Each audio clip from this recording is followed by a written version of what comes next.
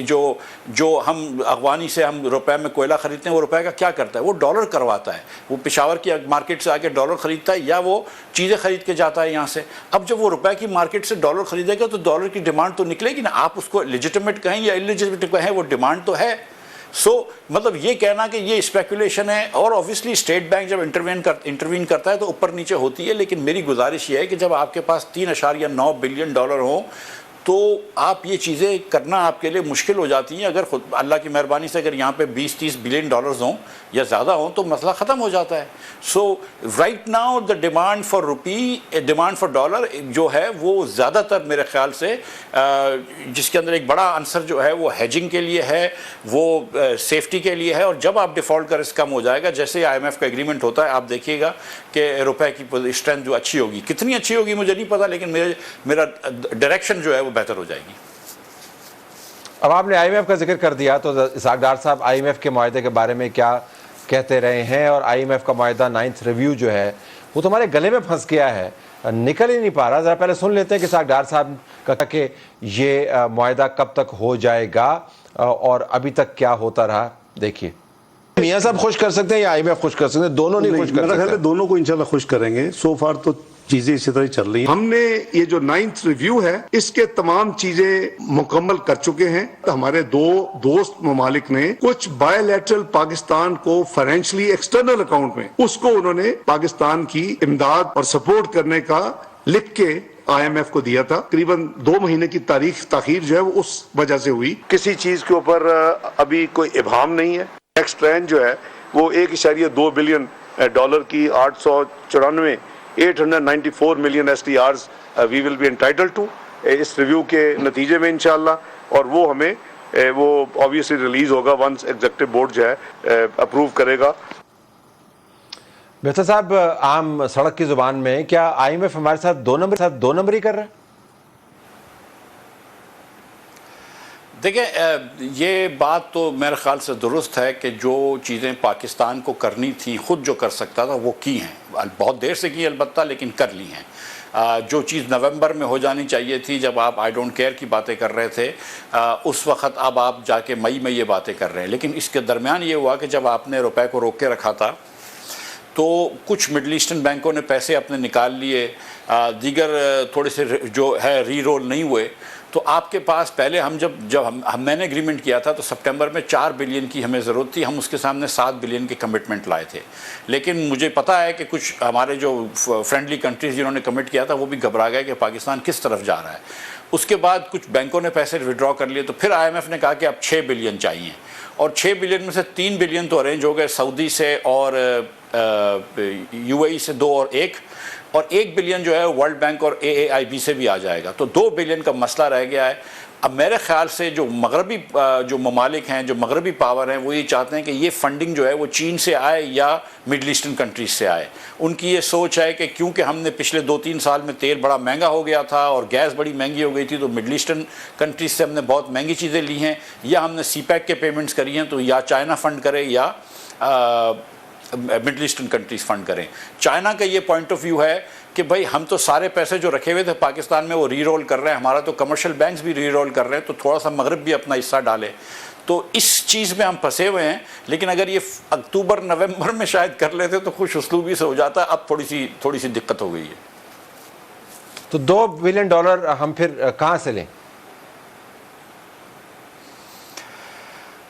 سر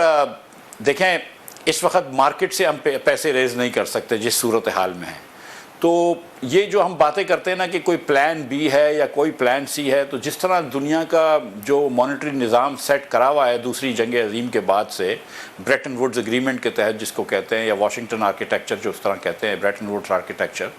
Washington consensus, اس میں I M F سے آپ کو کوئی نجات نہیں ہے، آئی ایم ایف سے کوئی رائے فرار نہیں ہے، آپ سے آئی ایم ایف سے بات کرنی پڑے گی اگر آپ کی اتنی کمزور معیشت ہے۔